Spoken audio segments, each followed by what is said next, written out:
Враќањето во училиштето е најголем проблем детектиран во истражувањето на првата детска амбасада Меѓаши, направено неодамна на над 1200 деца на возраст од 10 до 18 години, кои лани следеле онлайн настава. Најголема грижа, ако можам да резимирам, е моментот кога повторно ќе се вратиме во училиште со физичко присуство и моментот кога ќе заврши пандемијата и ние ќе се вратиме во нормала. На 65% од учениците најмногу им недостасува училиштето, но кажале и дека им недостигаат и дружењата и излегувањата. 48,3% одговориле дека поседуваат компјутер, повеќе од 1/3 го делат компјутерот со семејството, а 4,7% воопшто немале пристап до дигитален уред.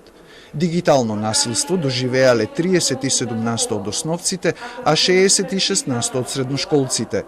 Со цел заштита на менталното здравје и социјализација на учениците, но и вакцинираните 62% од наставниците, школската година од септември ќе започне со физичко присуство. Ќе ја следат сите средношколци како и минатата година, а новост е дека и учениците од 1 до 9, а не само од 1 до 3 оделение како лани од основните училишта.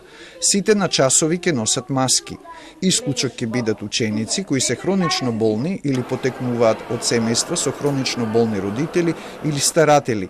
Тие ќе следат онлайн настава на националната платформа, а за физичкото отсуство ќе треба да приложат медицинска документација.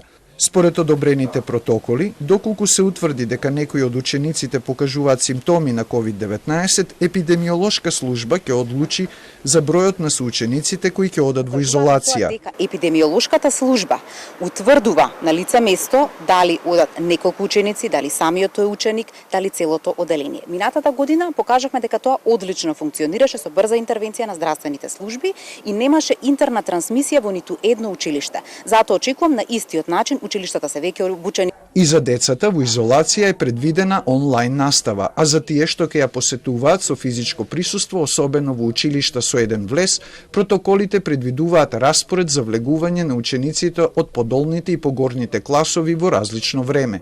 Од септември, со учениците со попреченост покрај наставниците, во ресурсните центри ќе работат обучени образовни асистенти. Предвидени се 500 да бидат распоредени низ целата држава.